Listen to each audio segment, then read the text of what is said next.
Can you name the mount known far and wide that sold for a price that's too damn high? Brutosaur. He's the four-legged long boy stuff selling mount that costs more gold than your mama can count. Brutosaur.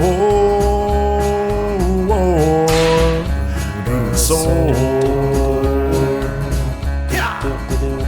Brutosaur. 10 elves long and 3 trolls high, 13 meters of Zandalot pride. Brutosaur. Yeah. Brutosaur. Proves you're a super rich son of a bitch and needed hot fish just across the own bridge. Brutosaur. Yeah. Brutosaur. Brutosaur. Yeah. Get them right now, folks, that'd be nice, cause they'll be in the black market at double the price. Brutosaur. Brutosaur. It's the biggest mount known in the game. Now gather round, folks, and shout his name. Brutosaur. Brutosaur.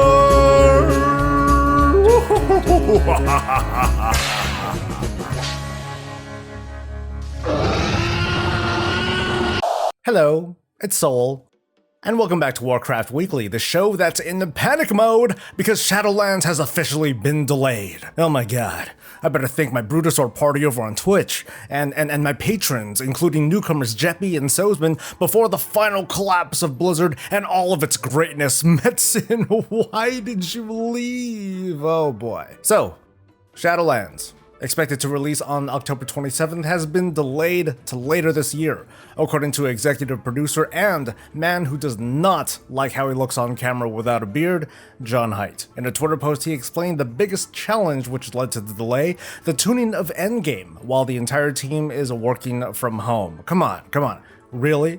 I mean, it's so great working from home. You get to dress down. You get to hear your asshole neighbors on the floors above and below you. You get to hear the nearby train station, the lack of office air conditioning, and come on, who doesn't love homeschooling your children at the same time, am I right? Huh? As a consolation prize, we're getting the 9.0 pre-expansion patch in just under 2 weeks, where we get to revel in the joys of rediscovering our own classes, some new ones in a brand new / old leveling experience too. Meanwhile, the team will be hard at work with the final touches on Shadowlands, the polish, and in some cases the functionality, because, well, you know, some stuff doesn't seem all that done yet. Across social media, the news was, as usual, a bit mixed. Many are happy and hopeful that the delay will be to everyone's benefit. Meanwhile, those who've already scheduled time off and don't have the flexibility to change it are understandably upset. Maybe they feel like they can't rely on Blizzard's timetables. There are, of course, conspiracies abound that the day of the pre-patch, it's also the day of a Final Fantasy XIV patch, so go! Gaming, tribalism, yeah! For the moment, Blizzard's doing some damage control, offering refunds to those who insist that the delay is a literal slap in the face. Ow, okay. Websites are slowly being updated to note the pushback on stuff going away in the pre-patch and the expansion launch. The reputation buff that's currently active is going to extend through October. You know, it's some controlled chaos, at least at the moment.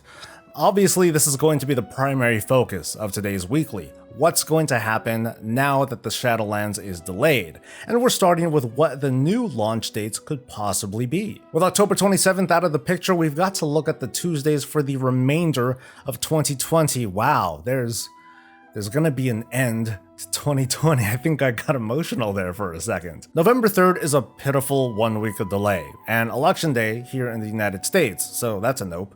November 10th was my prediction once that fit a timeline of having the race to World First completed by year's end. But a 2-week delay of Shadowlands, well, that ain't gonna mean squat either. The remainder of November is going to be a series of landmines that are the console releases for Sony and Microsoft. That, along with Thanksgiving, would make the launch feel shoved in between too many things at once. It's needless threading of the needle, so to speak. However, I think a release on the 17th or the 24th of November can work, just with fewer people enjoying Thanksgiving. December 1st feels like 50 years from now, but we can still fit a schedule. We've seen from the original Shadowlands release that Season 1 was supposed to begin 2 weeks after launch, so we have a foundation to work with. But an early December release means Season 1 starts on the 15th, and the Race to World First starts on the 22nd, and then Christmas Day is just a few days later. That doesn't seem very friendly to those particular players, nor to Blizzard, who needs all hands on deck to do hotfixes.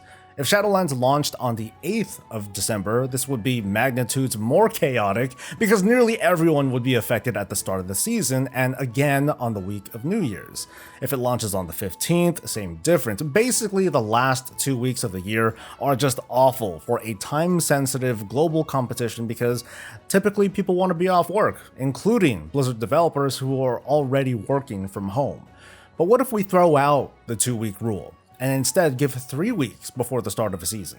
That's going to mean 1 more week's worth of farming for resources, gear, and reputation, which can have a big effect on the Race to World First where it matters the most, but it will affect the behavior among many players looking to seize an opportunity to farm for like 1 more week's worth of legendary materials and renown and etceteras.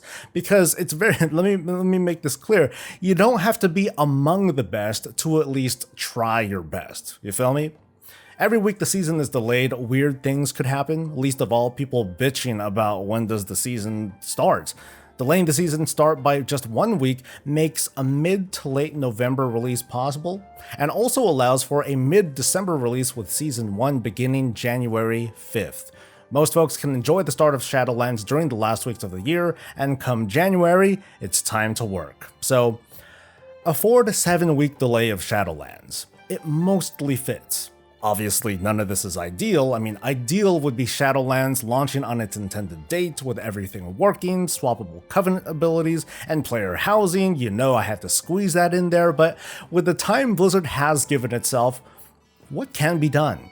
I expressed my own doubts that a theoretical delay could only change so much, but now that it's become reality, we have a chance to sit down and really think through this. Haha, blissful ignorance. There are 2 categories of concerns that I have. There are questions that I have on how systems work that haven't been answered, and usually these are answered well before an expansion's launch. And there are things that still feel jacked up, I guess. So let's run down the list. We'll start with Conduit and Conduit upgrades. It's no surprise here, but there are still things we don't know about how this works despite a lot of information that's come out recently, so first, let's review. Conduits have been revealed to have dropped from world quests, Covenant callings, vendors, and dungeon drops. We now know that, as originally announced, Conduit upgrades from dungeons will come from just completing higher level dungeons. But that's about it. Currently in the beta, conduits from quests and world quests and vendors do not get stronger if our, for example, if our renown is higher, or if we already have the existing conduit. I'd figured that renown would be the easy and passive way to eventually get stronger conduits outside of farming high-end Mythic Plus keys and the dungeons that dropped the upgrades that we wanted. It would have been easy if every few renown, the conduits that would come from callings and world quests would go up, hey, there are the upgrades. And I think that's a almost perfect way to go about it. There's an element of RNG in it because the conduit has to appear, of course, but renown helps upgrading feel more natural. So I hope that ends up being the answer, and I hope that made sense. Meanwhile, on Wowhead, they've uncovered a maximum of 7 levels of upgrades available for conduits, but they haven't found a source for that 7th and final upgrade. Maybe it's not going to be implemented. After all, data mining, what's new? They speculated that it may drop from Castle Nathria on Mythic difficulty, which is great for baiting comments and all that, but consider that conduits don't appear on the dungeon journal at all, at least not yet. I think that if there is a 7th upgrade level, there'll only be one way to get it, and that's the Aether Shunt, obtained by farming the Maw. Different kind of pain in the ass? Yeah. Better than farming Mythic Raids? Definitely. One particular conduit is a bit of a mystery though, and that's the very first one you get, a potency conduit related to your Covenant ability. You get it as a quest reward. And then what? Like, is it gonna go up with Renown? Is it going to be upgraded via World Quests or Covenant campaign? Are we forced to use the Aether Shunt to eventually upgrade it, which would be awful because the Aether Shunt currently upgrades your weakest conduit, meaning upgrades on this conduit will be like stupid slow. Conduits have been the biggest mystery after Blizzard announced that their original implementation, that's not worth even mentioning, was thrown out. I feel better about this implementation, but I would love to have these remaining questions answered.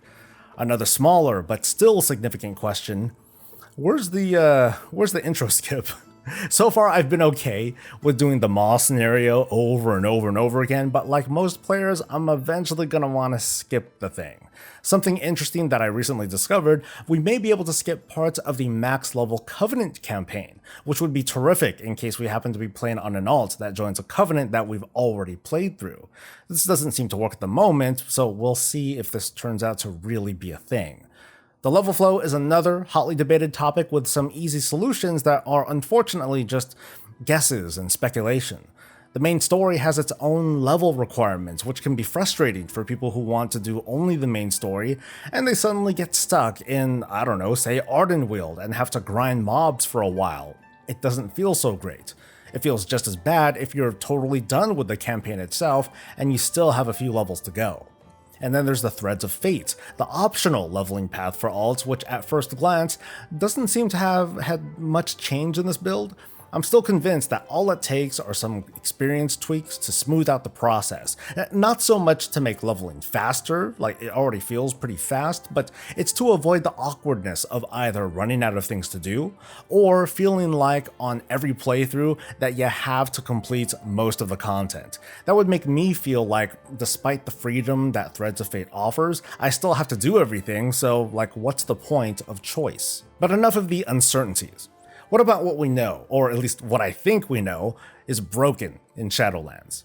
It actually starts with the upcoming pre-patch and how the new leveling experience from 10 to 50 comes to an extremely abrupt end. Like, literally, when you hit level 50, a timer appears on the top of the screen, and then when it counts down, you're teleported back to your capital city. It sort of comes off as if what you were doing was just a simulation, and then you pop back into the real world of Warcraft or whatever. It seems kind of janky though, doesn't it? Now I get the point of it. Chromie time is over. The mobs, they suddenly become trivial, so what's the point? But hear me out on the suggestion. I know it's full of holes, but here goes. Let's say the moment that you do hit level 50, you don't actually hit level 50. Instead, Chromie teleports you to the closest graveyard, and then she opens up a quest, she freezes time, and presents you with a choice. One choice will take you to level 50, and then you go back to your capital for some brand new shenanigans. Or you can take the other choice, where Chromie knocks you down to level 49, and then you're XP locked. You're more than free to just wander the world as a level 49, pretend you're doing endgame, that sort of stuff. And then when you're ready, you just go back to Chromie and tell her, hey, I'm done with Chromie time. You're bumped up to 50, and that's pretty much it. So back on the subject of conduits, conduit resets. I, like many other outspoken folk, have been a broken record in our criticism of the notion of being stuck with a specific conduit setup for a whole week. We hear a lot from top players about the troubles of needing to adapt and how to work around this 1 week cooldown. Their typical suggestion is to lift the cooldown altogether, which is a perfectly good bit of feedback to give, mind you. But I've had a different take that respects the idea of semi-permanence and choice, but there are regular situations where this 1 week cooldown is just way too punishing of normal behavior. So let me describe what is an extremely likely scenario. As a Kyrian, which is by the way the greatest of all the covenants, my first soulbind is going to be to Pelagos. In the soulbind tutorial, which all players will go through, we get our very first conduit, a potency conduit related to our covenant ability. I mentioned this earlier. We also get a quest that asks us to slot this particular conduit. So I'm pretty much railed into slotting this thing here onto this second row. Now, what happens if I run into more potency conduits that I just feel like trying out? Like, oh, this one seems pretty good, so I try it out, and then I realize, oh, haha, it sucks. So let me go change it back, but I can't. Oh no. How about a few weeks later, when I unlock this new conduit row all the way down here, and by now I figured out that this particular conduit that I got early on is one that I always want to have available. Woo. But I need to use a reset just to move a conduit that I already placed somewhere else. And how many times am I going to run into a situation where I get like a really good upgrade from a high level key? Okay.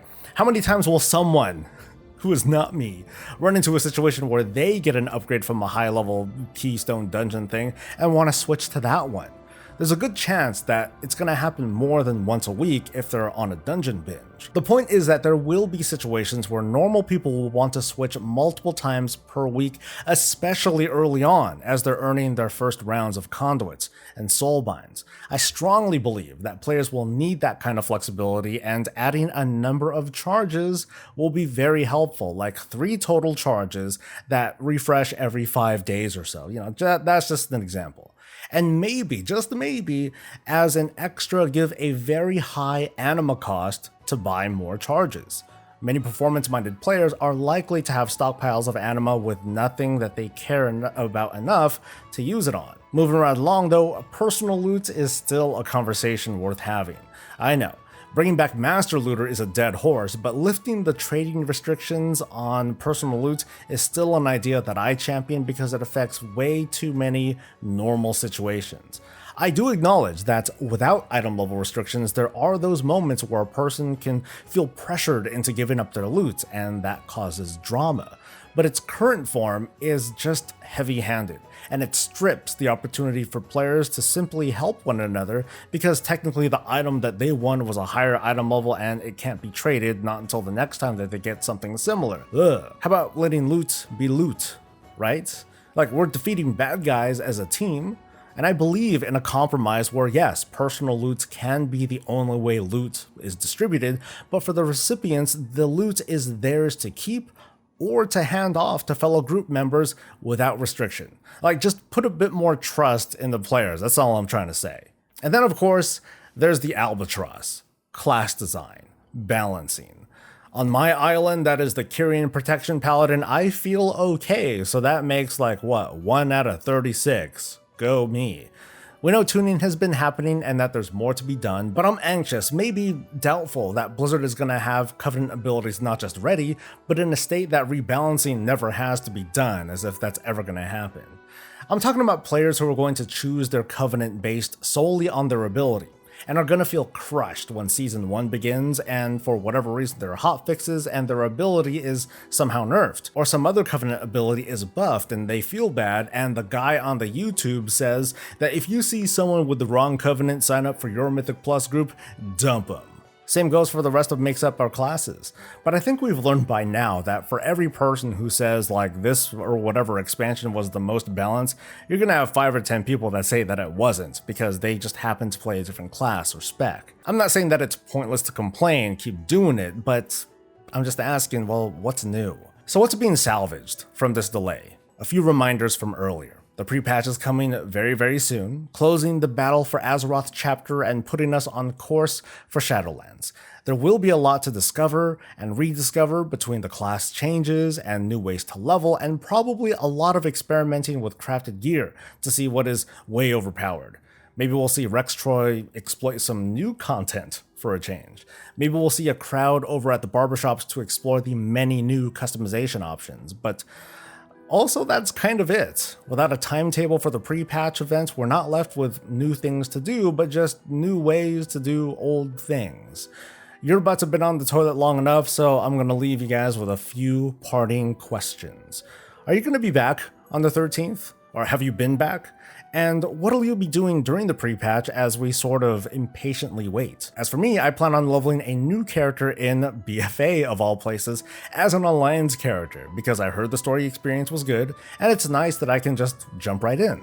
I'm also going to try to aggressively recruit people into my guild for my raid team, and I'm going to see what I can do about my really pathetic and smoldering community. I should probably link them in the description below in case you have questions. But anyway, drop a line, let us know what you're up to, and that's the show. I really gotta hand it to Blizzard though.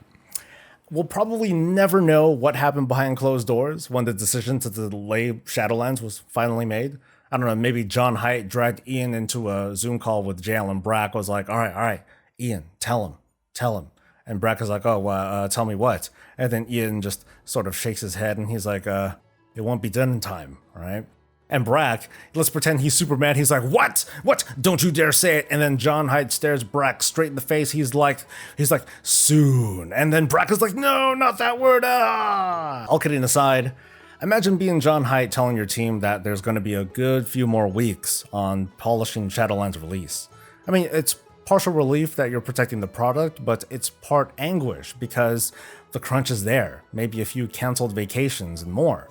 Imagine having your name on an announcement that an expansion is delayed, that millions of fans and players and ex-players and critics and analysts are about to read and retweet and make videos about. Imagine John's relief when those hardline critics pin the whole thing on Ian anyway. But like you, I'm a mix of relief and disappointment too. There's missed expectations, but kind of an uptick on hopeful optimism. For me personally, there's videos and scripts that are lined up that need to be pushed back and changed, but now I have a little bit more wiggle room, maybe even more time to check out some other games and relax a bit. But the journey to Shadowlands is not over. I'm beyond grateful that you've come along this far with me, and I hope you continue to drop by and visit. Thanks again for coming. Like this video if you enjoyed yourself, consider subscribing to the channel or joining as a patron. Feel free to visit me on Twitch with the links and times and all that other stuff below, and we'll see you next week. Until then, stay safe, stay healthy, and stay breezy.